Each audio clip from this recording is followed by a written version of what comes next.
Here I am, back with a bad haircut, with a bad microphone, and with a bad video. I had two things that I wanted to talk about today, but I think I actually forgot what I wanted to talk about. God damn it. So I'm just gonna talk about my life again. Or I'm just gonna talk about some things that are on my mind, really. So today I wanted to do 2.5 hours of exercises in the evening, but I got distracted after dinner and looked at some stupid shit online, and therefore then I got distracted after that again with some different shit, and so therefore I only did like 30 minutes or so of my actual exercises that I wanted to do, which is incredibly sad.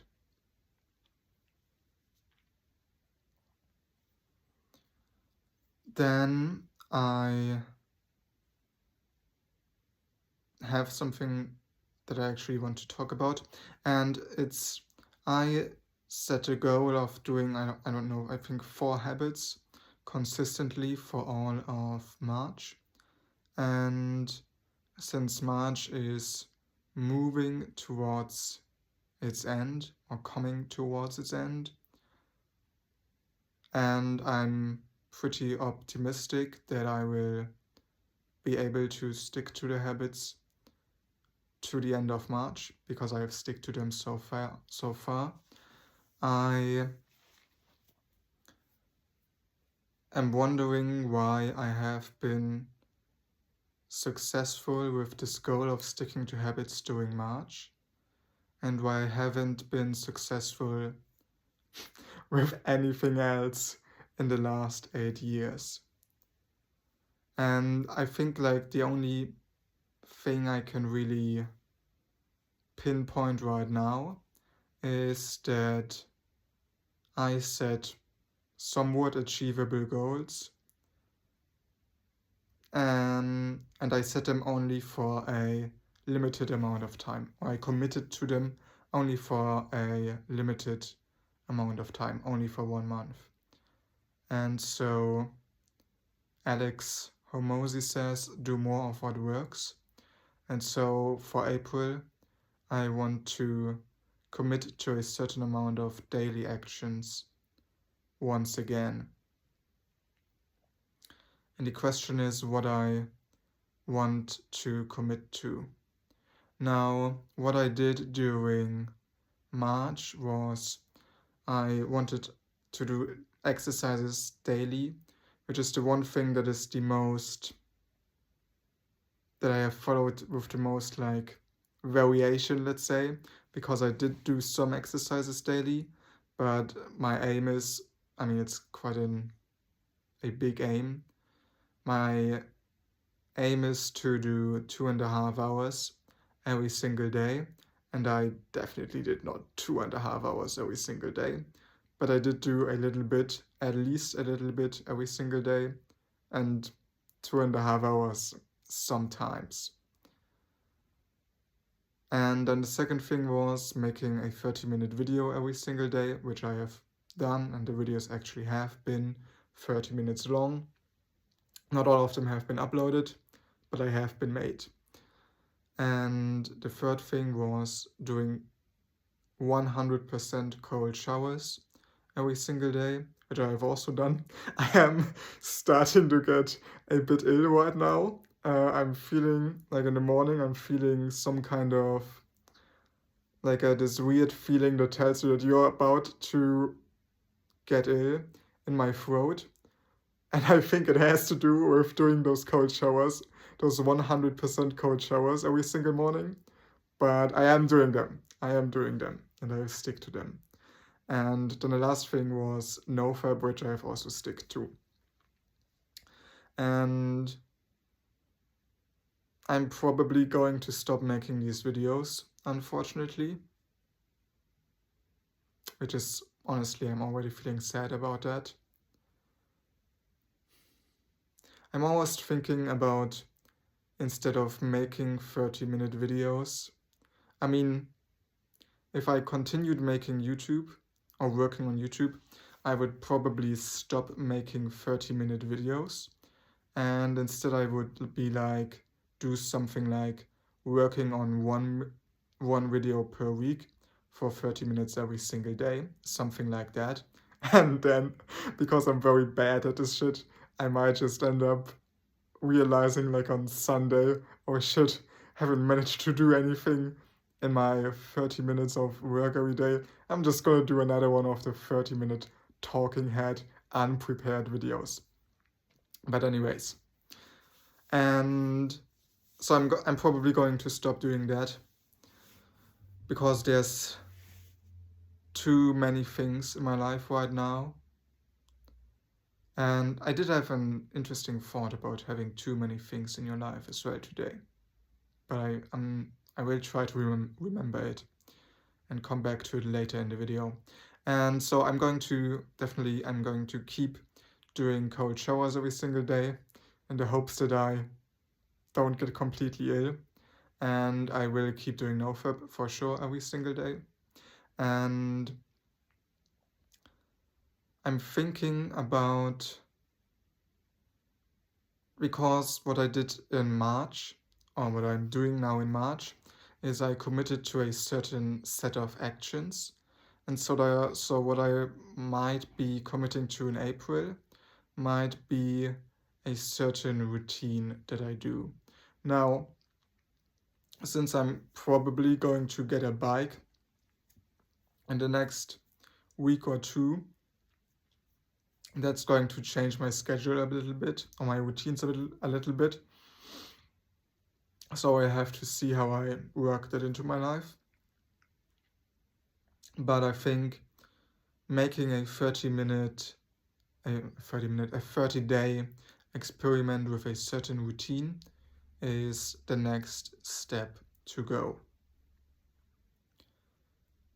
And then another thing that I have been thinking about today, during the time that I wanted to do exercises, but then I literally laid on the ground thinking about stupid shit. Anyways, so I have been thinking today about kind of shedding things out of my life. And I had an interesting thought in that regards, but I'm not sure if I can remember it.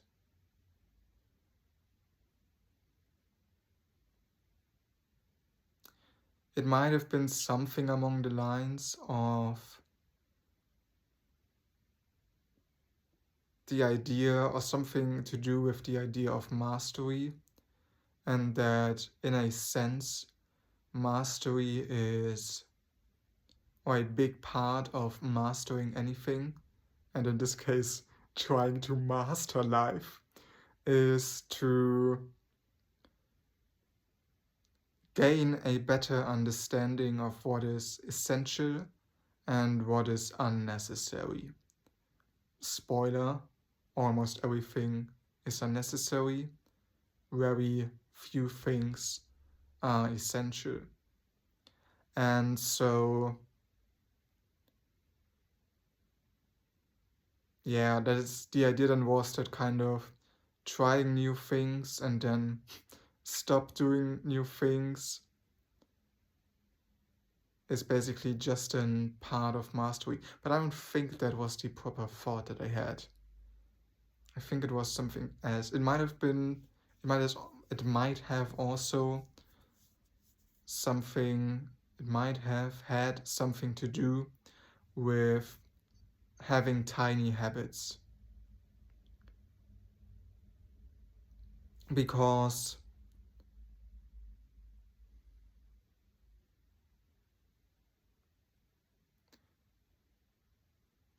Was it with Tiny Habits? Because like what I could definitely do, because essentially I'm feeling like I'm making a mistake by stopping to make these YouTube videos. And I could just scale them down massively.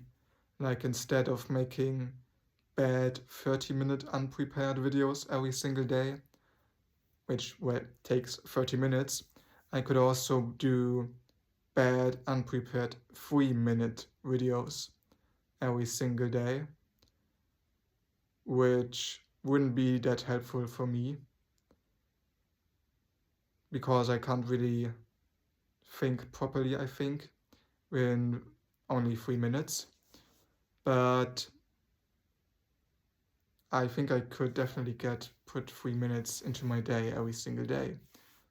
So that's like something I could do, but I'm unsure about that. And I'm not sure, I don't think even that was the key idea, because the idea had more to do with doing less things instead of doing more things.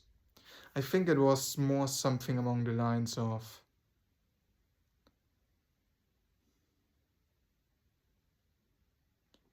it's like it was more something along the lines of when you cut out that which is too much, because I wouldn't say that like making these videos is unnecessary. I think if I kept doing them, there would definitely be a lot of room for for personal growth. Maybe not growth for the YouTube channel, but definitely personal growth for me. And but it's just too much in a sense, because I'm like realizing now I come home and there's like kind of half a dozen different things that I have to do, and it's like I have the feeling like that is too much. Yeah, I don't know. I don't know.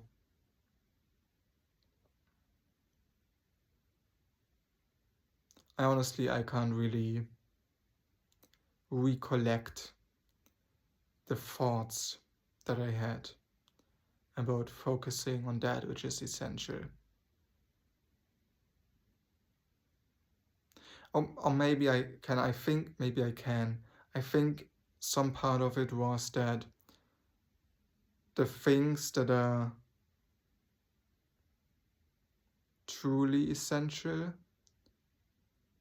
are basically presence and purpose, which is the idea, the core idea of the book God Pill. Google it, get it. It's a good book, I think. Haven't applied it like anything else in my life, but it's a good book. And the idea was something along the lines of it's really two ideas together. It's basically there's the idea from Alex Hormozy, which is that you should focus on the one thing that makes everything else irrelevant. And for Alex Hormozy, I think he said for him it was building a personal brand, which I'm not sure why that made everything else irrelevant for him. But anyways, I think the one thing that would make everything else irrelevant for me on a material level would be an online business, or a successful online business. Because if I was making like 20K per month with an online business, most of my problems could be, or most of the inhibitors, most of what I think are the inhibitors to me solving my problems could be removed. So for example, I wouldn't have to spend 10 hours per day locked inside some room sitting for work, and so I could be arguably way more healthy and That's kind of the main thing. And then I could also like buy a bunch of cool clothes in order to become more stylish and feel better about myself because of that. And I could also spend more time trying to improve my social skills. That's basically the three big things, arguably. And so that's the one thing I think on the material level that makes anything else irrelevant. And then on a deep level, on the spiritual level, which can just be, honestly, I think talking about stuff on the spiritual level, at least for me, actually oftentimes has just been a way for me to rationalize avoiding hard things. But anyways, I think in this case it's quite a good argument. And the idea here is that on a very deep level, or the being present, aka just being happy in the moment, is actually the thing that makes everything else irrelevant. Because really, if I stay in my current job for the rest of my life, or for the next 50 years, but every single moment of these 50 years, I feel a deep sense of happiness and a deep sense of peace, then it doesn't matter whether or not I stay in that job. It's like I'm happy, I'm full of peace, everything is fine. And so the idea with and how this relates to, what am I trying to say? And so I think on a deep level, having presence, aka being happy in the moment and feeling a deep sense of peace, is the one thing that makes everything else irrelevant. Now, the problem with this and the reason why I, on a mental level and on a actual real level, can't really commit to this is that on a mental level, as I already said, I feel like it's a bit of a cope, or it can be a bit of a cope, where it's like, oh, I don't push myself to do hard things in order to start let's call it my online project, because, oh yeah, I am just focusing on presence because nothing else matters. And then you never do anything that's really hard and really challenging you. And the second issue is that with the business, there are at least some steps that I know that challenge me, that I can take over the course of the next few weeks. With presence, well, I have no clue how to become more present in my life. I actually have some ideas, but I'm also not very, I don't really like those ideas. Basically, it's two big things, because maybe three big things, because I want to make working towards presence in some sense measurable, which I'm not sure if that is a good approach, but anyways. And so three things that I can measure, that I could do every single day in order to try and improve my presence, is to meditate for a long period, or basically meditate in the evening every single day, then to just do what I call listening to the silence 10 times per day and tracking that. And listening to the silence is just basically this.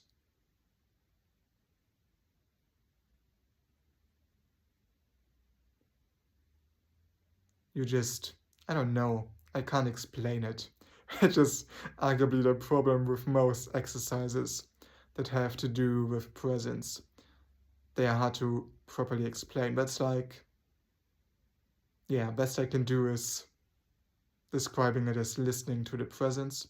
So that's the second thing, and the good thing about this is that you can do it in like 5 seconds. You just try to, well, listen to the present.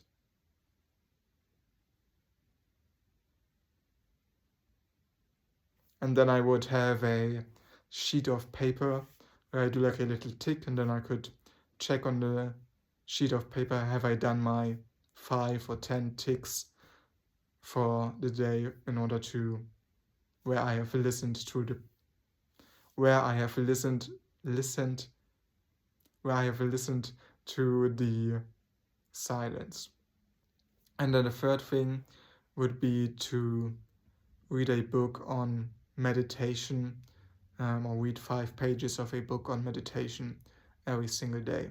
I have a book standing in my bookshelf, which is Full Catastrophe Living.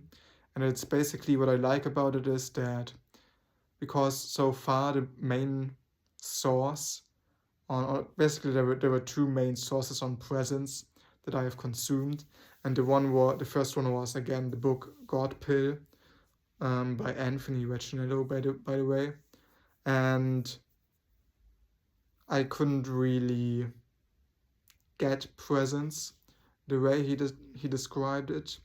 And then the other thing, or the other book I read, or the other person I consumed from, was Eckhart Tolle. And I mean, he has some exercises, he has some nice quotes, but it's still, I don't really feel like I can apply these things to my life. They feel, or the things he's talking about, feel too far removed from my current state of mind or my current headspace. And Full Catastrophe Living is something that is like, it's written by basically a scientist, and it's talking a lot about, I think it is talking a lot about his experiences with groups of people that he has actually worked with. And so it's closer to real life, it's closer to a rather rational worldview and not so much to a spiritual worldview.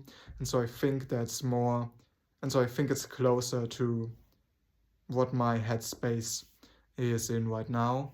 And so I think it's a good book to read, if I want to move further with presence. But really, these actions, I don't know. I probably should do them, but I can't really get myself to do them. And it's also because the main reason, or the main attractor to presence, is that again you can overlay it over almost, no, basically you can overlay it over every other activity that you do. But the main problem with it is that I think it's only really effective when you really try to be present, especially during those day-by-day activities, and not just while you sit still and meditate. And so that makes it very hard to measure any proper progress with presence, at least for me. This video has really not led me anywhere.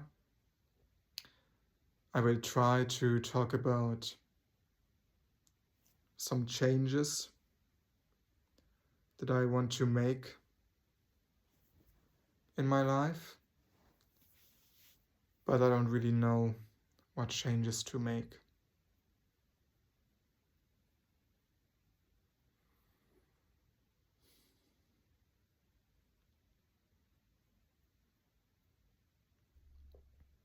I mean, because I want to cut out unnecessary shit for my life and try to make it more calm. But maybe in the past, when I try to cut out unnecessary shit, I have often also cut out things that, or I stopped doing things that, well, looking back, it would have been good if I had kept doing them.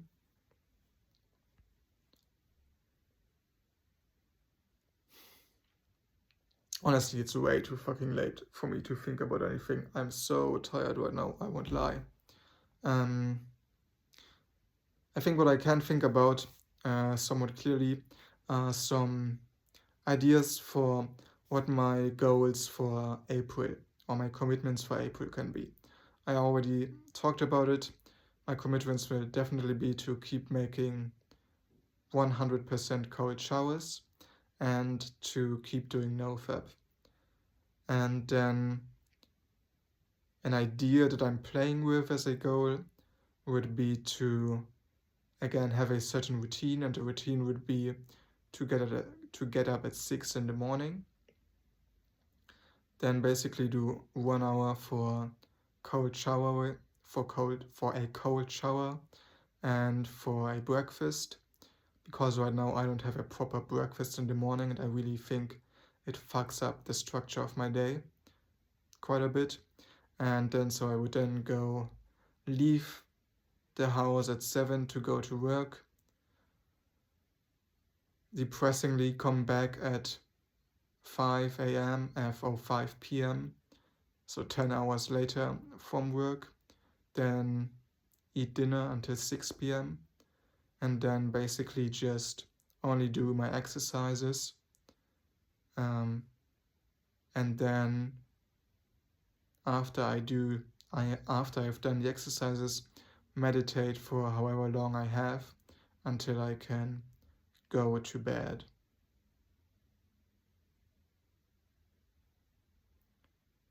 Now,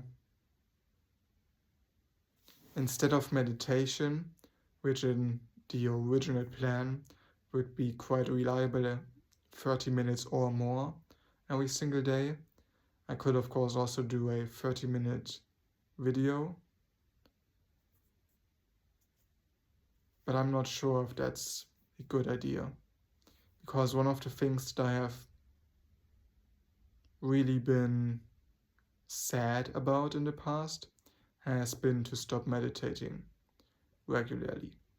Because I think if I do it properly and if I live a somewhat well-structured and disciplined life, then I really get more of that calm feeling the longer I live in a disciplined manner and meditate at the same time. And yeah, and I want to work on school, and that's kind of a bit of a contradictory action to the plan for April that I just mentioned. So yeah, I will have to sit down and think about what to do for April, and that's it almost for today's video. There's another thing. This was actually the main topic. I'm just remembering it right now that I could have talked about today, and it's that I started getting up at 6 a.m. On last Saturday instead of trying to get up at 4. So essentially I moved from a goal of getting up at 4 a.m. with 7 hours of sleep to getting up at 6 a.m. with 8 hours of sleep. And the positive changes in my life because of this one change have been quite immense. And so I wanted to think about what the deeper reasons were for why getting up at 6 a.m. was the right decision, so I can kind of make more of these good decisions. Because it's like the last 6 months have really been incredibly shitty, and I think that the main reason why the main thing that I could have easily changed for why that would have made them way less shitty would have been to sleep 8 hours per day and get up at 6 a.m. every single day, instead of trying to sleep 7 hours and get up at 4 a.m. every single day.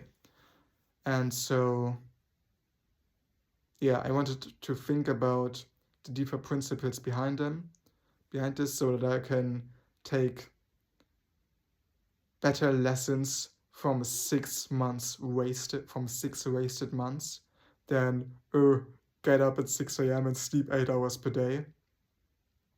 And I think it would be something, the two principles would be something along the lines of do things that are good for you, or basically it's really just a Jordan Peterson principle, which is treat yourself like someone that you have to care. Treat yourself like you would treat someone that you have to care for. And that's number one. And number two would be something along the lines of work on things that immediately improve your life instead of trying to work on things or trying to work on changes that change your life from some kind of abstract level. But yeah, these principles are not really well formulated in my head, and I don't really know how I could apply them to anything else. But I mean, I could apply them to anything else pretty easily by simply making a video and thinking about ways or things that I could do right now in order to apply these two principles, which I might do tomorrow, but more likely I'm going to forget about this and talk about some other shit tomorrow. Anyways, I will see you then.